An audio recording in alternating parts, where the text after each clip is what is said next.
او زه یو وارې ورغلم لکه اوس بیخي لکه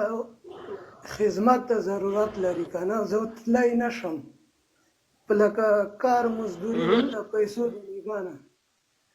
او خدمت یې نه کوې دلته پیسې ورلیږي څنګه څه لاره څه دا ماته لږ سر خلاص کړي کومه مهمه دی ورشي مهمه دی که نه خرچه مصرف د دې علاج کوي زما پلار کینسر دی او ستاسو والد صاحب وطن کې دی هغه وطن کې دی او کور کې دی لکه مریضي ده اوس لکه خدمت ته ضرورت لري او زه د پیسو که نه زه خرچه مصرف زه دا ورته کوم لکه ورتلی نه شم ښه او داسې ده چې هلته ستاسې نور څوک شته دی ستا خبره زه ځواب کوم ته لږ ساعت مایک آف کړه نور د ګډې ورور د ګډې ورور نشته غټ څوک نشته ټولو مشر زه یم صحیح زه ستا پوښتنه ځواب کوم مایک دې آف زمونږ د ورور وویل چې زه خارج کې یم او د ګډ یو نفر یم او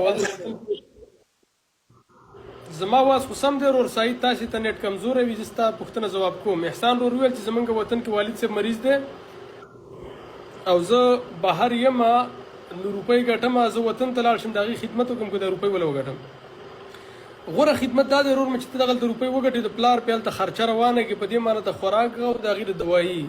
خدمتونه ډاکټران هم شي کولی داسې شفاخانې شته داسې ډاکټران شته چې هغې ته وترې دې خدمت کوه تر دې پورې تش بول ډک بول هم ورته پاکوي تر څو یو سړی روپۍ ولري نو ته چې دغلته واوسېږې ورور مې ستاسې د والد صاحب خدمت به وشي اوس که ته وایې چې نه زه وطن ته ځم د هغې خدمت به وکړم هلته په تا پسې نفقه بنده شي روپۍ بندې شي نه به هغه خدمت وشي او بیا به ستا ټول ترتیبات ګډوډي نو دې وجې نه ورور مې ته دغلته اوسېږه او د هغې د خدمت دپاره روپۍ لږه انشاءالله د شفاخانې ډاکټران شته چې په روپو دله وله ټول خدمتونه کوي ښه ورور دغه خدمت دی نور خدمت خو څه بل رنګ نه خو بس دغه خدمت دی ښه